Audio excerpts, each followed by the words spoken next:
दोस्तों, वैसे तो कई तरह के आर्टिफैक्ट्स खोजे जाते हैं, लेकिन इनमें से बहुत कम ही बेशकीमती होते हैं।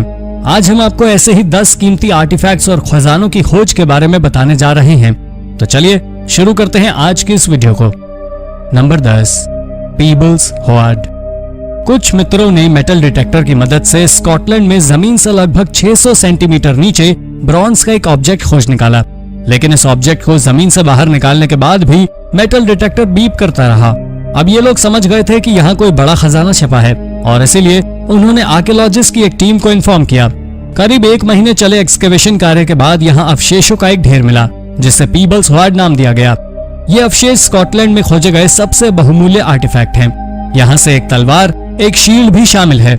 ये सभी आर्टिफैक्ट्स लगभग 3000 साल पुराने हैं, लेकिन कोई भी ये नहीं जानता कि इन आर्टिफैक्ट्स को यहाँ किसने छोड़ा। इसे नेशनल ट्रेजर डिक्लेयर कर दिया गया है और इसकी कीमत कई करोड़ रुपए होगी। Number 9, shipwreck coins.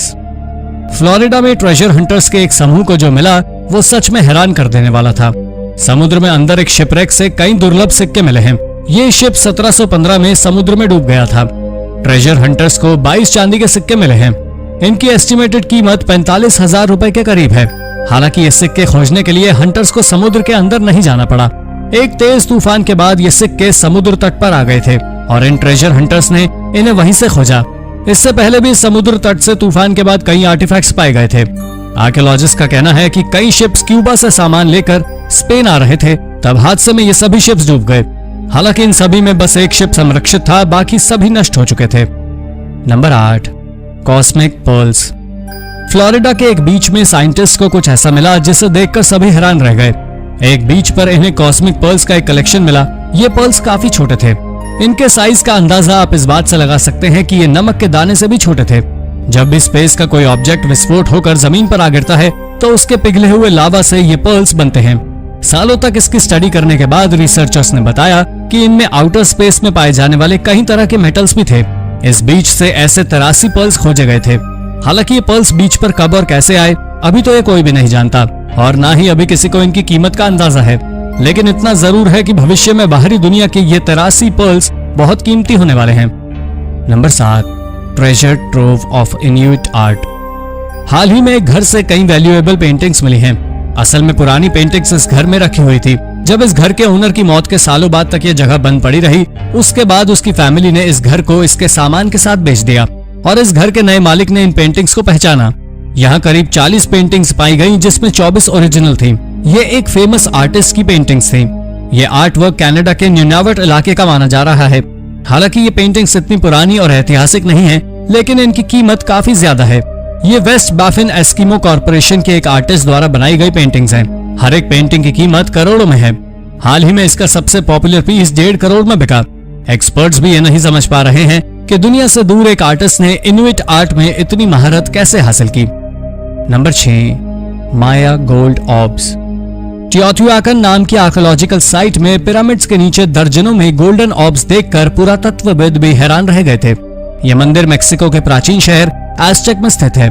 इस मंदिर के नीचे एक सुरंग बनी हुई थी और उसी के रहस्य को सुलझाने के लिए जब आर्कियोलॉजिस्ट ने एक रोबोट को इस टनल में भेजा तो करीब 76 मीटर की गहराई में दर्जनों गोल्डन ऑर्ब्स दिखे, जो असल में क्ले से बनी हुई कलर्ड बॉल्स थीं। आर्कियोलॉजिस्ट का कहना है ऐसा कुछ इतिहास में पहले कभी नहीं खोजा गया। असल में ये मिट्टी की बनी हुई बॉल्स थी जिनमें ऊपर से सोने की परत चढ़ाई गई थी। आप इनकी तुलना हैरी पॉटर फिल्म की जायंट गोल्डन स्निचेस से कर सकते हैं, पर वैज्ञानिक ये नहीं पता लगा पाए हैं कि ये बॉल्स क्यों इस्तेमाल की जाती थी। Number 5, black death coins. England में एक मेटल डिटेक्टरिस्ट को 2 बहुत ही दुर्लभ और कीमती सिक्के मिले हैं। वैसे तो ट्रेजर हंटर्स अक्सर सिक्के खोजते ही रहते हैं, लेकिन ये सिक्के कुछ खास हैं क्योंकि ये ब्लैक डेथ को दर्शाते हैं। ये सिक्के 14वीं सदी के हैं, जब इंग्लैंड में प्लेग फैल ही रहा था। दोनों ही सिक्कों पर एडवर्ड III का चित्र बना हुआ है। ऐसा कहा जाता है कि इंग्लैंड के इसी राजा ने इंग्लैंड में सोने के सिक्कों का चलन शुरू किया था। इसका मतलब इन सिक्कों को आप बिल्कुल वैसा ही समझ सकते हैं जैसे आपने पहला छपा हुआ नोट इस्तेमाल किया हो।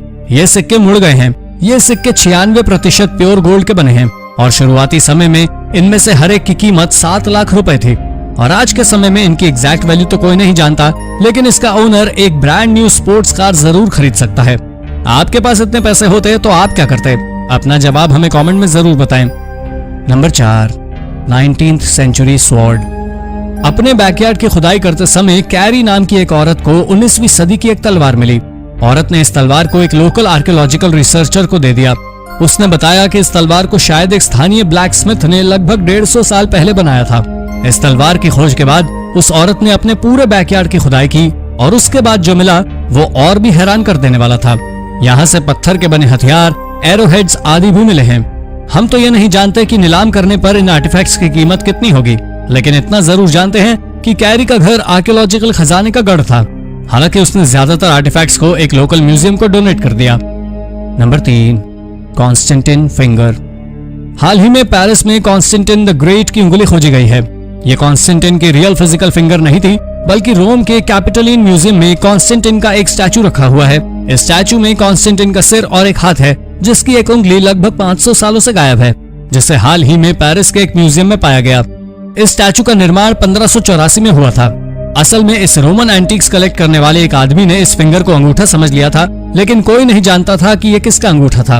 उसके बाद 1913 में इसे पेरिस के म्यूजियम को डोनेट कर दिया।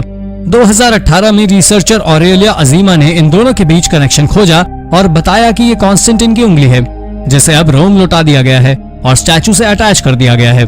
ये इतिहास की सबसे महंगी फिंगर रही होगी। Number 2, hub coins.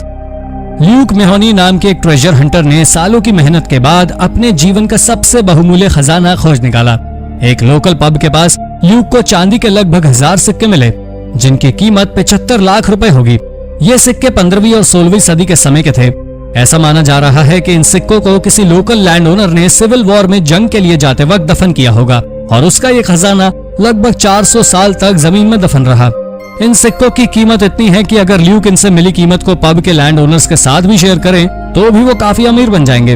अगर आपको इतना बड़ा खजाना मिले तो आप क्या करेंगे? कमेंट करके जरूर बताएं। Number 1, the golden hands. 900 से 1400 एडी के समय में पेरू में चीमू कल्चर काफी समृद्ध था। ये लोग लगभग 1000 किलोमीटर के क्षेत्र में फैले हुए थे, लेकिन धीरे धीरे इनसे ज्यादा पावरफुल इनका सिविलाइजेशन के लोगों ने इन्हें हराकर इनके स्थानों पर कब्जा कर लिया और लगभग 60 साल बाद ही स्पेन के लोगों ने इनका सिविलाइजेशन पर कब्जा कर लिया। लेकिन चीमू लोग अपने पीछे कई कीमती आर्टिफैक्ट्स छोड़ कर गए थे। इनके समय में राजधानी रहा शहर चांचन कीमती आर्टिफैक्ट्स का गढ़ है। साथ ही यहाँ मेटल के बने भी कई कीमती ऑब्जेक्ट्स मिले हैं, जिनमें से एक है ये सोने के बने हाथ। ये गोल्डन हैंड्स प्योर गोल्ड के बने हैं। हालांकि वैज्ञानिकों को कोई आइडिया नहीं है कि इनका इस्तेमाल क्यों किया जाता था। कुछ का कहना है कि इन्हें पवित्र चीजों को छूने के लिए इस्तेमाल किया जाता था, जबकि कुछ मानते हैं कि शायद ये ईश्वर के हाथों को रिप्रेजेंट करते थे या फिर इनका इस्तेमाल किसी तरह के रिचुअल में होता था। फिलहाल इनकी आर्कियोलॉजिकल वैल्यू तो हम नहीं जानते, लेकिन हाँ, सोने का बने होने के कारण इनकी कीमत बहुत है। फिलहाल ये गोल्डन हैंड्स पेरू के म्यूजियम में रखे हुए हैं। तो दोस्तों, ये थे 10 मोस्ट वैल्यूएबल आर्टिफैक्ट्स और खजाने। इनमें से कौन सी खोज आपको रोचक लगी? अपना जवाब हमें कमेंट करके जरूर बताइए और ऐसी ही अन्य रोचक जानकारियों के लिए हमारे चैनल को सब्सक्राइब जरूर कर लें। धन्यवाद।